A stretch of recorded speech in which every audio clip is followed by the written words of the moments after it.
Vamos a iniciar la segunda sesión de este curso breve llamado La Filosofía Mexicana en el siglo XX, y para ello me apoyaré en esta presentación. La sesión segunda de este curso está titulada Filosofía Mexicana o Filosofía en México. Y lo que diré es que se trata de un falso dilema. ¿Por qué es un falso dilema? Porque históricamente se ha hablado en México de filosofía en México, y casi nadie acepta de filosofía mexicana, hablar de filosofía mexicana, pero sí es muy fácil hablar de filosofía española, de filosofía inglesa, de filosofía francesa, de filosofía alemana. A esas filosofías no se les demanda, no se les justifica, no se les pide que den una cuenta, una explicación de por qué son filosofías. Solo las filosofías descalificadas, desconocidas, negadas por el colonialismo filosófico, se les afirma como pensamiento filosófico, historia de las ideas, y por eso se dice que cuando alguien hace filosofía en México, o en Francia, o en Brasil, o en Perú, o en Argentina, ahí hay filosofía en, se pone el acento de en. Bueno, lo que yo voy a mostrar en esta sesión es cómo en este país el dilema frente al que estamos, o frente al que hemos estado, es que a lo largo de todo el siglo XX, la estructura del siglo XX se ha debatido entre lo que llamamos filosofía asuntiva y filosofía afirmativa. ¿Qué es la filosofía asuntiva y qué es la filosofía afirmativa? Es algo que voy a procurar explicar en este momento. Lo primero que diré es que el dilema fundamental que ha atravesado a las compañeras, a los compañeros de la filosofía a lo largo de todo el siglo XX ha sido estar a la altura. ¿Qué significa esto? Significa que, de acuerdo con Francisco Romero, en este pequeño librito que escribió Francisco Romero, un filósofo argentino, donde él se hace la pregunta de qué es la filosofía. Francisco Romero dice que, y eso fue algo que ha sucedido, que el desafío de la filosofía latinoamericana está en la normalización. ¿Qué significa hablar de normalización? Significa que la filosofía en América Latina, para que sea auténtica filosofía, una filosofía, verdaderamente filosofía, tiene que estar a la altura, tiene que ser normal, tiene que cumplir los estándares, el canon de la filosofía europea occidental. Es decir, cuando se habla de filosofía, implica que la filosofía se desarrolla bajo un método, bajo un modo de proceder, y no solo eso, sino se habla de filosofía normal con un conjunto de temas, de categorías, de autores y de historia. Por ejemplo, hablar de la normalización de la filosofía supondría que en México y en Argentina y en Chile y en Perú y en todos los países de América Latina habría varias cosas. Primero, habría profesores de filosofía, y estos profesores de filosofía conocerían la historia de la filosofía en sus 4 esquemas: antigua, medieval, moderna y contemporánea. Estos profesores conocerían la filosofía y conocerían y podrían dictar cátedra. Y además de dictar cátedra, ellos tendrían una idea propia, habrían desarrollado una idea de filosofía y serían profesores profesionales de la filosofía desde la perspectiva de Francisco Romero, y eso fue algo que sedujo a muchas generaciones de filósofos, es algo que seduce a muchos profesionales de la filosofía, es la tesis de la normalización. Y entonces, por eso, apelan a formarse en México y terminar su formación con un posgrado en los centros verdaderos de formación filosófica, en Alemania, en Francia, en Italia, en Grecia, y entonces van no por el tour tequilero, sino por el tour de la cuna de la formación filosófica. Ese es el problema de la normalización. El problema de la normalización consiste en que los filósofos de este país durante todo el siglo XX estuvieron con un dilema. El dilema era querer estar a la altura, y algunos lo consiguieron, pero otros vieron que el problema era desarrollar una filosofía auténtica y originaria. Y el problema ha sido justamente ese. ¿Qué es lo auténtico? ¿Qué es lo originario? ¿Y por qué es un problema? Es un problema porque para muchos lo originario tiene que ver con lo novedoso. Y la pregunta es, después de una larga tradición, de una historia de cerca de 20 y tantos siglos de existencia de la filosofía, ¿es posible que lo que yo diga, que lo que yo pronuncie, que mis palabras, mis categorías, mis temas y problemas sean verdaderamente novedosos? Lo que yo diga, nadie lo ha pensado, nadie se le ha ocurrido. Qué gran problema. Luego entonces, durante todo el siglo XX, ha habido un conjunto de debates en este país. ¿Cuáles son algunos de los más importantes? El principal debate ha sido la pregunta por la posibilidad de una filosofía auténtica y originaria. Lo que se preguntaron los primeros filósofos en la generación del 15 y 16 era si era posible. ¿Es posible? ¿Por qué se hacían esta pregunta? Se hacían esta pregunta porque ellos dudaban de que existiera y dudaban de que ellos fueran filósofos. Este fue un primer debate. Y por supuesto hubo quien dijo, es una falsa pregunta, es un falso dilema, porque en México hay filosofía y no necesitamos ser miméticos. Una pregunta, un debate fue la pregunta por la identidad de la filosofía. ¿Qué significa esto? Significa que para muchos es posible una filosofía auténtica y originaria cuando la filosofía surge a partir de una identidad y de una identidad clara y distinta. Luego entonces, ¿qué fue lo que sucedió en América Latina y en México durante los primeros décadas del siglo XX? Que se hicieron preguntas como ¿qué es lo argentino? ¿Qué es lo peruano? ¿Qué es lo chileno? En México, una pregunta que nos hicimos fue ¿qué fue lo mexicano? El tema de lo mexicano atravesó no solo la filosofía, sino atravesó la pintura. Una gran cantidad de muralistas, David Alfaro Siqueiros, José Clemente Orozco, José Guadalupe Posadas, una gran cantidad de literatos, ¿no?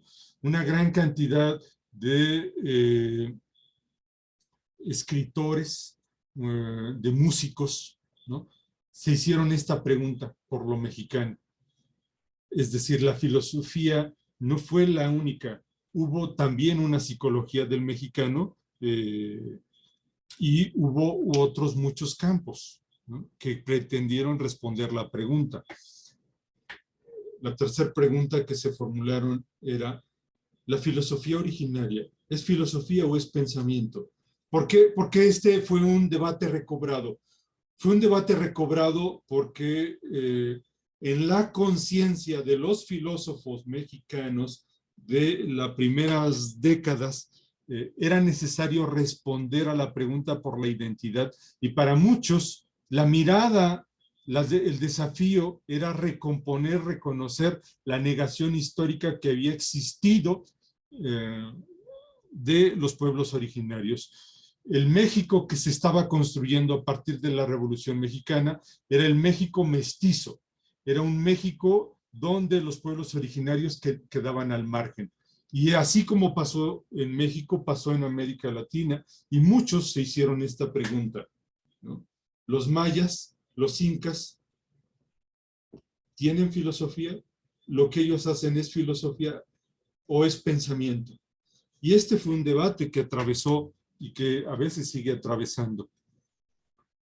Y una pregunta importantísima fue si había un origen para la filosofía o hay orígenes. ¿Por qué esta pregunta fue importante? Fue importante porque para muchos, al inicio del siglo XX, había claridad en una cosa, que había un origen. La posición asuntiva consiste en señalar que hay un origen, y ese origen es Grecia. La posición asuntiva consiste en afirmar que hay un modo de filosofar, que hay un logos, que hay unos temas, que hay unas disciplinas, que hay una historia. Frente a esa afirmación, hay quienes dicen, no hay un modo de filosofar, sino modos de filosofía. No hay un origen para la filosofía, sino orígenes para la filosofía. En ese sentido, todo el siglo XX ha estado atravesado y marcado por la tensión entre posiciones asuntivas, que resumidas cuentas consisten en decir, en este país no existe, no es posible, dediquémonos a estudiar filosofía. ¿Cuál filosofía? La que se produce en Europa. En eso ha consistido la posición asuntiva. La posición asuntiva, entonces, ha sido una filosofía que su desafío ha consistido en estudiar a los filósofos, y pongo el acento, a los filósofos, a los pensadores de Europa, a los más importantes filósofos y pensadores del siglo XX o del siglo XIX.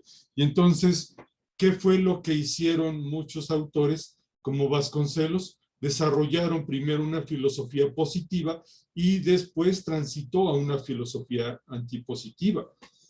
Hubo pensadores como Samuel Ramos, cuyo principal influjo fue el vitalismo de Ortega y Gasset, o el perspectivismo de José Ortega y Gasset. Hay quienes hicieron en México filosofía neocantiana o neoidealismo. Por ejemplo, Francisco Larroyo fue el fundador del Círculo de los Amigos del Idealismo, del Círculo de los Amigos de Kant. Y junto con él hay una lista grande de profesores, acento profesores, que desarrollaron filosofía de corte idealista, como Miguel Bueno, Antonio Caso, Osvaldo Robles, y uno de los más importantes filósofos mexicanos hacia el norte es José Fuentes Mares, ¿no? Curiosamente, un filósofo chihuahuense que vivió tanto en la capital Chihuahua como en Ciudad Juárez. Una de las cosas que más se desarrolló a la mitad del siglo XX en México fue la filosofía fenomenológica, la fenomenología.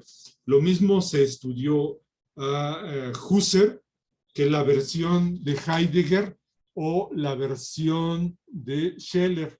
De tal modo que en México, por ejemplo, algunos de los escritos de Samuel Ramos tiene un influjo primero de José Ortega y Gasset, y algunos de los escritos de Samuel Ramos están atravesados hacia un nuevo humanismo. Es una especie de fenomenología, una antropología fenomenológica de influjo scheleriano. Uno de los autores que más ha desarrollado la fenomenología es Emilio Uranga. Jorge Portilla, por ejemplo, es un filósofo mexicano que escribió una obra muy famosa llamada Fenomenología del Relajo.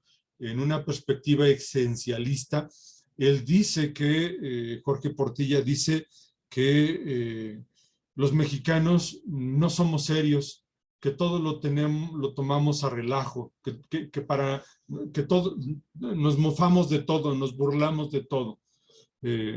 Esta obra fue fundamental. Una de las cosas que más influyó en México en el siglo XX fue el existencialismo. El existencialismo marcó a filósofos muy importantes, particularmente del grupo Hiperión. No he puesto aquí la totalidad del grupo Hiperión, pero tendríamos que señalar, por ejemplo, el gran influjo que representó para José Gauss, ¿no? Para José Gauss, por ejemplo, para Luis Villoro. Luis Villoro, José Gauss, el mismo Emilio Uranga, son filósofos que estuvieron marcados por el existencialismo. Incluso en sus primeras etapas de formación, Carmen Rovira estuvo atravesada también por el existencialismo. Y de las personas más importantes de pensamiento existencialista fue Eduardo García Mainés, un profesor que hizo filosofía del derecho, filosofía de la historia. Es clave sus contribuciones en este terreno. Probablemente de las pocas mujeres que recientemente han sido reconocidas y que fueron claves en perspectiva existencialista fueron Rosario Castellanos. Rosario Castellanos desafió a sus profesores de filosofía cuando a los 24 años, hacia 1950, defiende su tesis sobre la condición femenina. Ya había ahí una suerte de existencialismo y este existencialismo se reformuló cuando ella conoce a Simone de Beauvoir, y Simone de Beauvoir se convierte en el referente segundo sexo particularmente.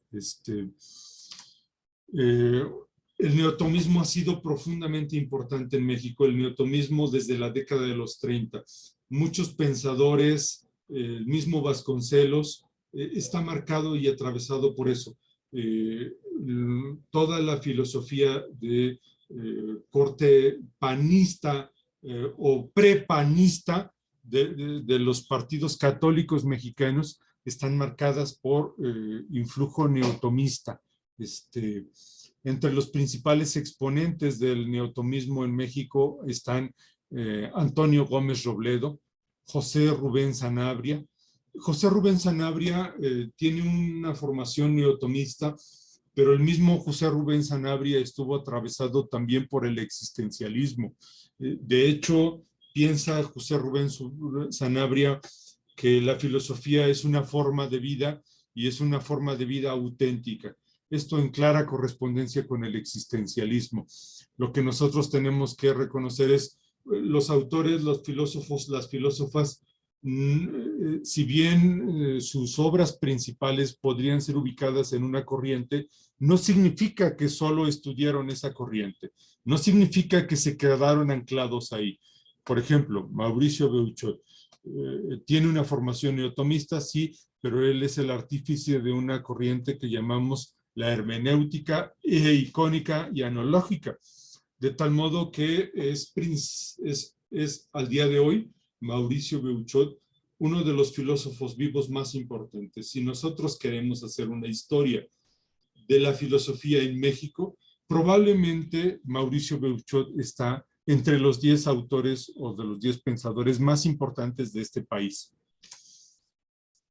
De las cosas más significativas que han marcado este país está la filosofía analítica. La filosofía analítica, a partir de la década de los 50, fue particularmente estudiada por su rigor conceptual, por ser una forma de filosofía que demandaba una suerte de crítica, una suerte de claridad en los conceptos, en el procedimiento. La gran relevancia estuvo sobre todo porque no solo atraviesa toda América Latina, sino el gran impulso que se le dio desde la UNAM. Algunos de los autores más importantes de la filosofía analítica son Joaquín Xirau, un trasterrado, Fernando Salmerón, y aparece muy recientemente reconocida por sus publicaciones contemporáneas la doctora Margarita Valdés. Por supuesto, Luis Villoro tiene una etapa de filosofía analítica y Alejandro Rossi. Hay muchos más, por supuesto, ¿no? Por supuesto que hay muchos más. El mismo Guillermo Hurtado, en su proceso formativo, es un filósofo analítico. Filosofía marxista, la filosofía marxista en México ha sido profundamente importante. Adolfo Sánchez Vázquez tiene textos muy importantes, no solo de ética, sino del joven Marx, pero no ha sido solo el único. Uno de los profesores marcados por el marxismo ha sido Enrique Dussel, aunque argentino. La obra más importante de Dussel en la década de los 70 se llama Filosofía de la Liberación y es un análisis de la filosofía latinoamericana en clave marxista. Gabriel Vargas Lozano, este profesor ya no joven de 70 y tantos años, su etapa de madurez, su pensamiento fue marxista. Y hay dos profesores que han sido muy importantes, Elide Gortari y Porfirio Miranda. Porfirio Miranda, que estuvo también marcado por el tomismo, el neotomismo, porque fue sacerdote jesuita, pero un influjo marcadamente marxista también fue importante. Una cosa que se llama la historia de las ideas es una tradición que aquí desarrolló sobre todo José Gauss. José Gauss durante mucho tiempo, en sus primeros años o décadas de presencia en México, fue uno de los que afirmó que en América Latina no existía filosofía, existía pensamiento. Y entonces él propuso construir centros de investigación para rastrear las ideas filosóficas. Y en eso formó a muchos de sus discípulos. Y el principal y el más importante es José Gauss. En algún momento, la doctora Carmen Rovira va a estar marcada justamente por este influjo. Y muy recientemente en México se ha desarrollado una cosa que llamamos filosofía intercultural o filosofía multicultural. El principal exponente de la filosofía intercultural es un filósofo cubano llamado Raúl Fornet Betancourt, pero ha influido en México porque ha construido una asociación de filosofía intercultural que tiene presencia en México. Y dos filósofos que se dejaron interpelar por esta perspectiva fueron Luis Villoro y León Olivé. Luis Villoro tiene algunas publicaciones al respecto, sobre todo de la década de los 90, y León Olivé tiene un texto que se llama Multiculturalismo y Pluralismo. Es el texto de filosofía intercultural más importante de León Olivé. Luego, la filosofía feminista ha sido, junto con la filosofía intercultural, de las cosas que más se han desarrollado recientemente, a quien se le concede el título de ser la iniciadora de esto es a Vera Yumani, que en sentido estricto no es mexicana, pero su producción filosófica la hizo en México. Probablemente la filósofa más reconocida en esta tradición es la doctora Graciela Hierro. Graciela Hierro tiene diversos textos que son muy importantes: La ética del placer, Ética y feminismo. Estos dos son probablemente donde ella desarrolla su obra más significativa, pero la crítica más importante es de la domesticación a la educación de las mexicanas. En este sentido, para cerrar esta primera parte de la exposición, ¿qué significa hablar de filosofía asuntiva? ¿Qué fue la filosofía en México?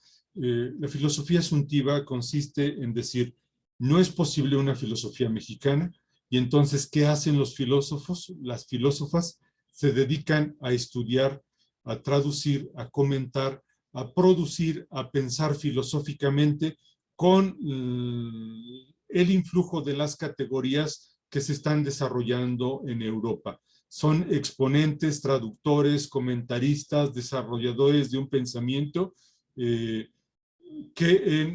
desde la crítica llamamos pensamiento sucursalero o trasplantado. Luego, entonces, esto sería la filosofía asuntiva.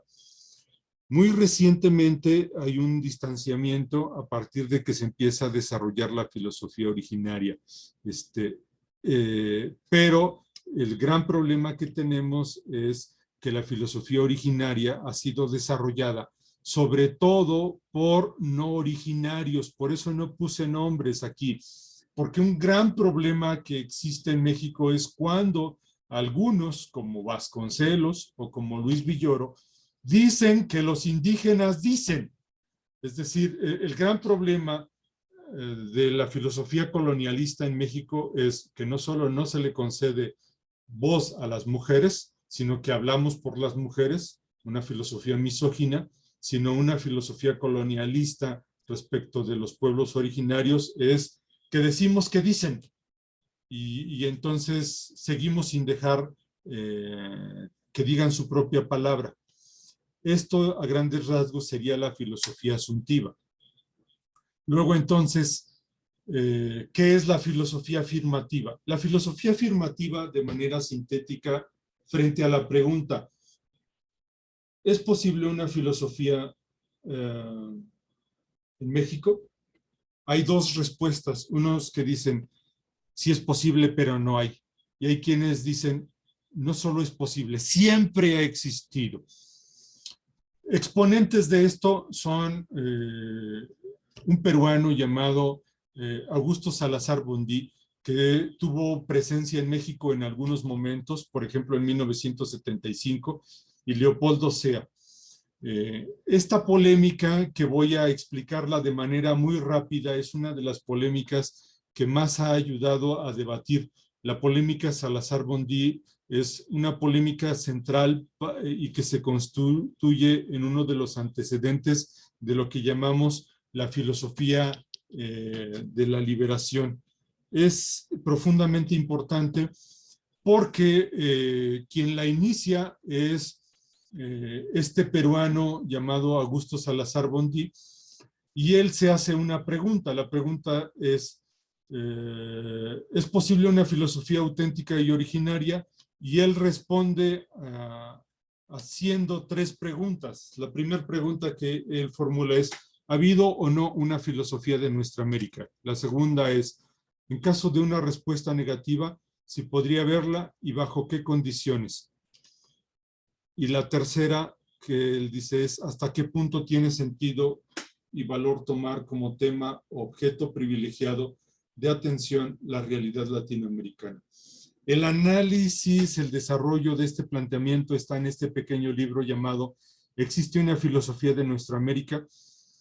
En el fondo, incluso nosotros en un análisis, si tuviéramos tiempo para ello, veríamos que la pregunta es tramposa y las formulaciones de las preguntas son tramposas, porque de fondo lo que quiere demostrar Augusto Salazar Bondí es que no existe.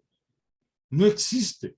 Y el gran problema es no solo que no existe, sino la forma en que responde Augusto Salazar Bondí va a ser muy complicado que exista. Él dice, frente a la primera pregunta, dice, lo que ha habido es la mera recepción y repetición imitativa de oladas de pensamiento europeo, que sin ninguna evolución interna ni reelaboración en América Latina. Es decir, Augusto Salazar Bondí dice, no existe, siempre hemos copiado, siempre hemos imitado. Y entonces cuando él habla de originalidad, para él originalidad es igual a novedad. A la segunda cuestión dice, en caso de una respuesta negativa, ¿podría haberla? Fíjense la condicionante, muy importante. Es necesario romper primero con el sistema de dominio, subdesarrollo, dependencia y enajenación. ¿Por qué el planteamiento de Salazar Bondí me provoca profundo malestar, profundo coraje, repugnancia? Porque lo que nos está diciendo en esta segunda respuesta, dice, es necesario romper primero con el sistema de dominio, subdesarrollo, dependencia y enajenación. La pregunta sería, a ver, señor Augusto Salazar, ¿quién define qué es el desarrollo y qué es el subdesarrollo? Augusto Salazar Bondí. ¿Significa entonces, de acuerdo con su perspectiva, que los pobres, los marginados, los explotados, esos no piensan? ¿Significa entonces que quien tenga dependencia de algún tipo, subdesarrollo de algún tipo, enajenación de algún tipo, no hace filosofía, entonces tendríamos que decirle a toda Europa, por las formas que tienen, que ellos no tienen filosofía. Es un problema muy serio el planteamiento de Salazar Bondí.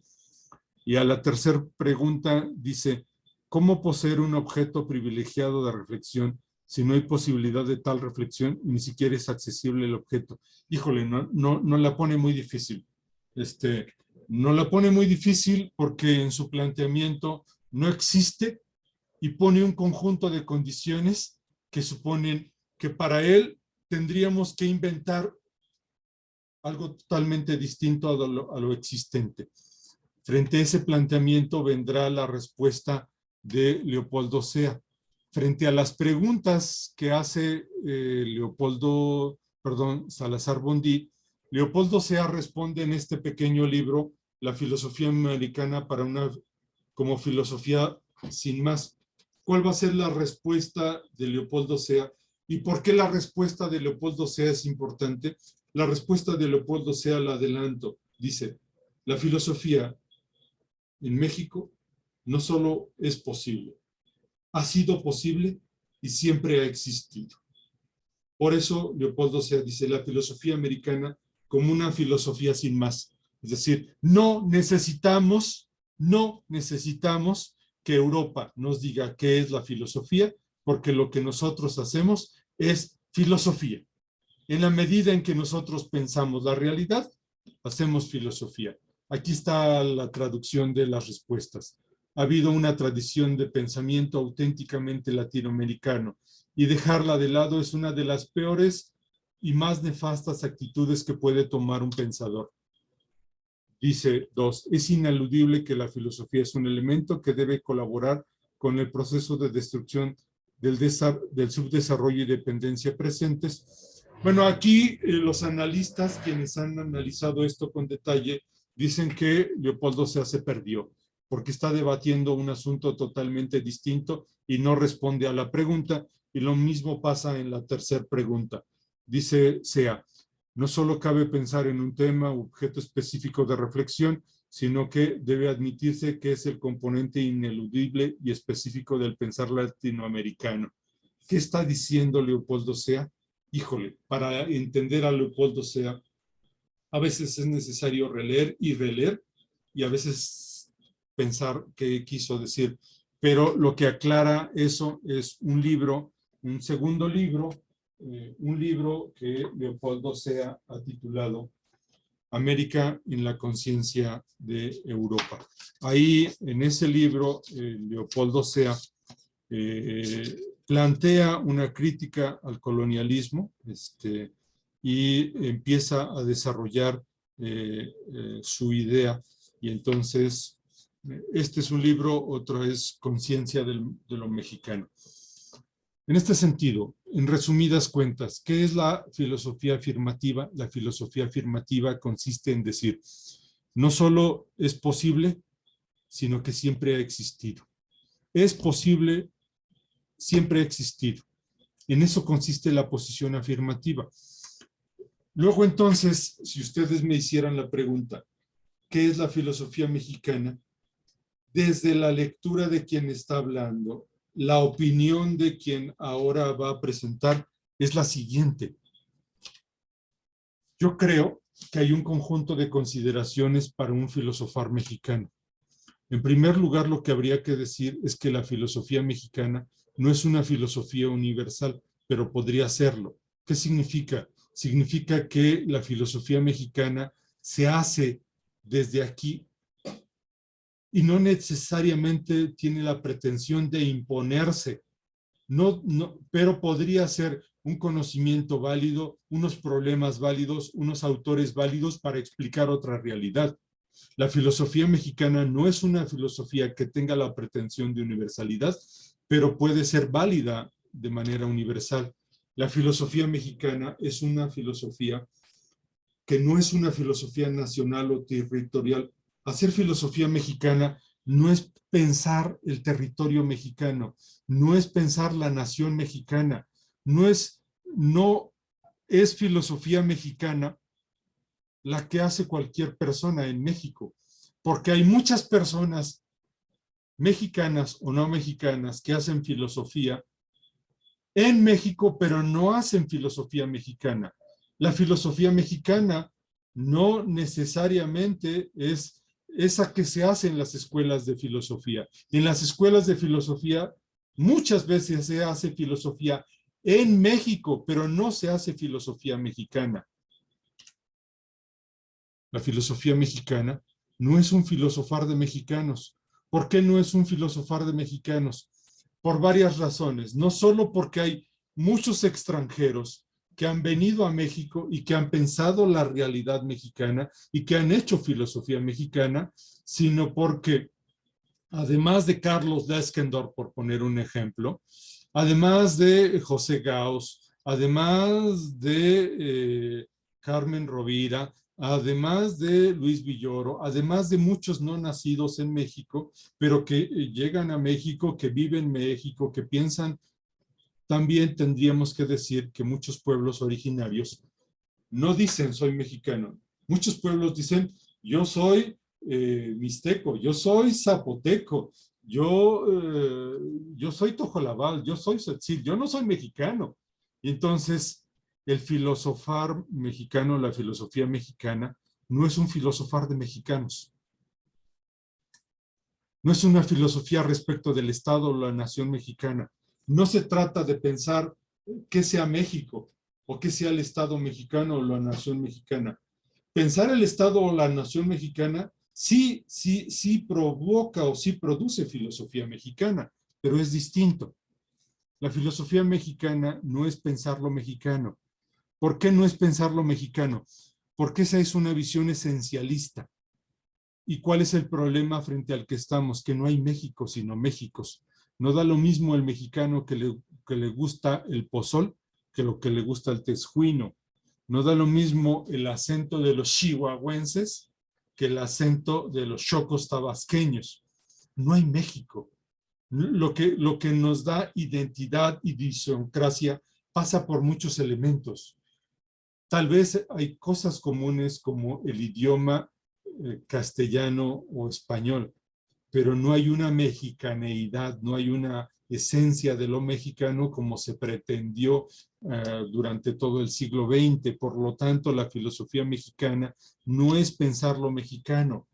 La filosofía mexicana no es una filosofía esencialista respecto de lo mexicano, el Estado o la cultura. No existe una cultura mexicana.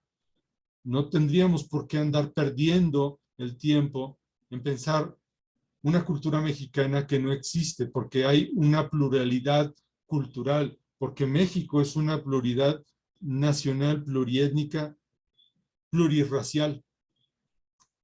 La filosofía mexicana no es un filosofar académico, exclusivamente áulico y académico.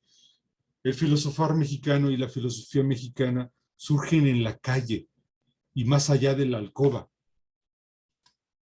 No es un filosofar de profesionales, entonces, conocedores de la tradición, catedráticos con una idea propia. Si todo esto no es la filosofía mexicana, ustedes me dirán entonces que sí es. Entonces ya dijiste todo lo que no es. Entonces que sí es.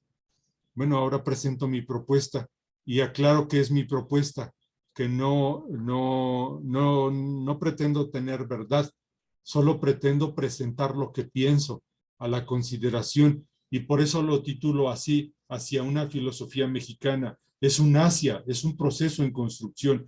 No significa que esté acabado ni que yo posea verdad. Significa que lo que aquí digo, como esto primero, es algo que está en el debate de muchos colegas y muchas colegas. Lo primero es que la filosofía mexicana es un ejercicio de pensar filosóficamente la realidad mexicana. En principio no es formular categorías, es pensar la realidad. ¿A partir de qué? A partir de sentir las palpitaciones de la realidad. La filosofía mexicana es una construcción que bebe de las fuentes de la filosofía universal o de las filosofías universales. No es posible hacer filosofía mexicana al margen de la filosofía asiática, africana, europea. no pasa nada si yo leo a Sloterdijk, a Zizek, si leo a Bauman o a quien lea y pienso la realidad mexicana. ¿Eso es filosofía mexicana? Sí, porque aunque yo esté atravesado por un colonialismo filosófico, la originalidad, y aquí está mi idea de originalidad, la originalidad está no en las categorías, no en las disciplinas, sino en los problemas y en las preguntas y en las respuestas a la realidad. Eso sería la originalidad de la filosofía mexicana. Luego entonces, una segunda fuente, un pozo profundo del cual se alimenta la filosofía mexicana, son los saberes cosmovisionales, el sentipensamiento de los pueblos originarios. Ellos y sus categorías, ellos y sus formas de vida, su filosofía viva, son una profunda fuente para pensar la realidad mexicana. La filosofía mexicana, los filósofos mexicanos, es algo que se construye como un filosofar autónomo, suelto frente a las pretensiones de la normalización. ¿Qué significa esto? Significa una cosa. En los últimos 20 años, quienes hacen filosofía mexicana han dejado de pedir permiso a Europa para decir, hago filosofía. Si un europeo, una europea, no considera lo que uno hace como filosofía, no es problema de uno, es problema de quien dice que eso no es filosofía. Todo filosofar mexicano es un filosofar situado y contextualizado. ¿Qué significa esto? Significa que se hace desde un lugar, desde un locus, ¿no? Dicho de otra manera, significa que la filosofía mexicana es aquella que hace de la realidad tema-problema. Es decir, no se trata solo de pensar la migración, sino ni tampoco de pensar la desaparición forzada, sino de hacerle preguntas a la migración y de hacerle preguntas a la desaparición forzada. No es hacer sociología, es hacer filosofía, es filosofar y hacer preguntas filosóficas como ¿qué es el cuerpo del desaparecido? ¿No? Si siempre hemos pensado la muerte, ¿qué es la muerte en contexto de desaparición forzada? ¿No? ¿Qué es un conjunto de problemas? De tal modo que el punto de partida, y lo dije hace 8 días, es que no pensamos la justicia, sino la injusticia.